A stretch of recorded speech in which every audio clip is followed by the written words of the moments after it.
Bonjour, aujourd'hui nous allons traiter de votre comptabilité et notamment savoir comment vous organiser pour traiter votre comptabilité.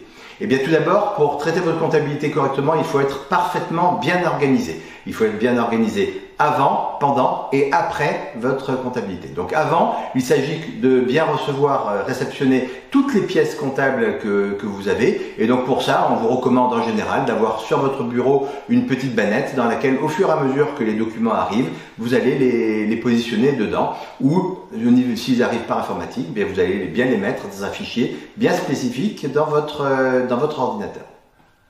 Ça, c'est la partie donc préalable. Ensuite, une fois que vous avez cette partie préalable qui est terminée, eh bien, au moins une fois par semaine, on vous recommande, eh bien, vous allez saisir ou faire saisir vos pièces comptables. Donc, si vous les saisissez, vous avez un logiciel comptable, sachant que Excel n'est pas un logiciel comptable, n'est pas reconnu par les administrations comme logiciel comptable. Donc, il vous faut véritablement investir dans un petit logiciel comptable, ou alors, vous le donnez à saisir auprès de votre cabinet comptable. Mais là aussi, vous allez donner régulièrement les informations pour qu'ils puissent les traiter au fur et à mesure de vos envois. Votre comptabilité saisie, vous allez faire des rapprochements bancaires, donc ça veut dire que vous allez rapprocher les différentes opérations bancaires, aussi bien encaissement que décaissement, de ce que vous avez comptabilisé et vérifier qu'il y a bien concordance entre les deux. Donc vous n'avez pas à régler trop de fournisseurs ou que des clients ne vous ont pas payé ou ne vous ont pas payé les bonnes sommes par exemple.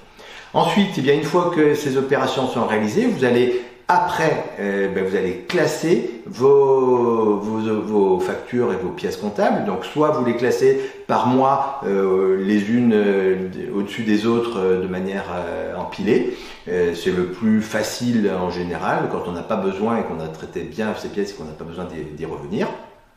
Ou alors vous allez les classer, si c'est important, vous allez pouvoir les classer éventuellement par fournisseur.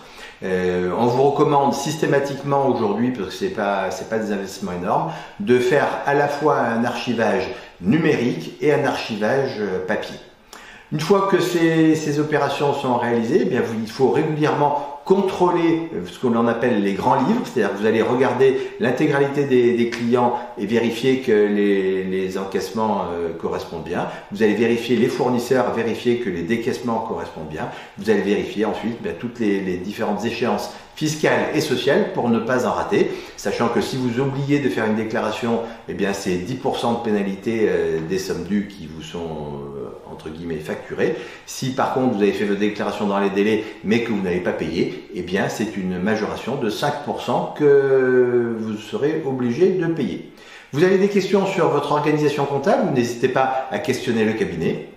Cette vidéo vous a intéressé, vous la likez, vous la partagez très largement autour de vous, ça nous fait plaisir. Et puis si vous voulez recevoir régulièrement de l'actualité, vous n'hésitez pas à vous abonner. À très vite, au revoir.